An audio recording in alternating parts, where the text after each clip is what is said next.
know who, but someone might be interested to know that how many hours? 52, 53 hours since receiving a generic layoff email from Amazon. I still have zero additional information. Nothing about how my leave of absence interacts with the 90-day period, nothing about the start or end date of the 90-day period, nothing about the pay during the 90-day period, nothing about severance, nothing about anything. Nothing. No, nothing except the generic layoff email. So thanks, Amazon. Glad I gave you 8.5 years of service.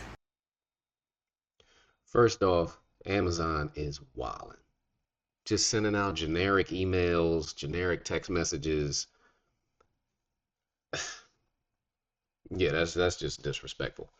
Um, at the same time, most employees nowadays, especially in these white collar functions, you're at will. So this can happen. And they don't have to give any notice or anything. On the flip side of that, they're also at will. And you can quit them at any time you want. Most people don't exercise their right to do that, but it works both ways. And when you say this 8 years of service, 8.5 years of service, you didn't do it for free. You didn't, you weren't providing, a non-profit service. You exchanged your labor, they gave you a paycheck. It's a fair exchange. I just think young people, especially nowadays, you've really put a lot of your identity into your job, which makes me think, do you actually know yourself?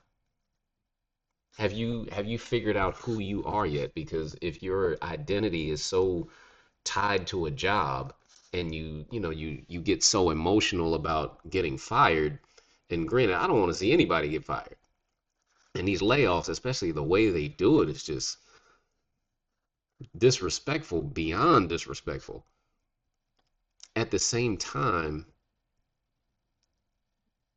don't put so much of your identity into your job. That's somebody else's identity, not yours.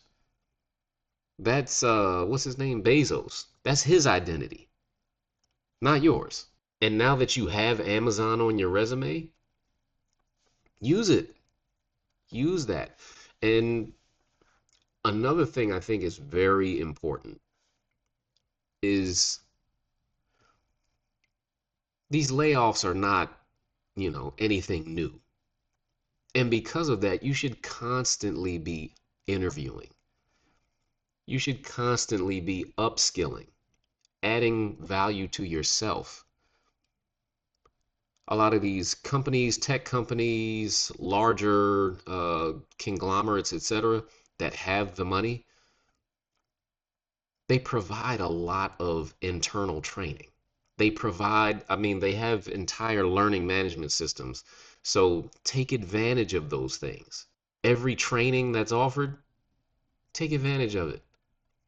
Certifications they'll pay for, take advantage of them. That will serve you well in the future. It's not, it's not really about the job. 25% of your job is the technical job. The other 75% is networking. It is upskilling yourself. That's the bulk of your career path.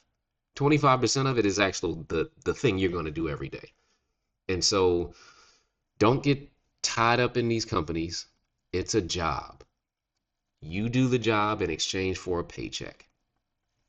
Cool. At the same time, take advantage of everything they have and document what you do, no matter how small you think it is, how, whatever you think about it, document the work that you do. So you have a living record of, oh, I did this. I actually, you know, the project that I worked on added to the bottom line in this way. Document all these things. That will help you out in the future. So, yeah, I hope this girl finds out more about, her severance, and, I hope Amazon does do right by her and everyone else they lay off and provide a lot more information. You're at will. Don't put all your eggs in the company basket. You got to have multiple, multiple things going on, document everything, and yeah, that'll help you out big time. All right. Comment, subscribe. I'll see y'all in the next one.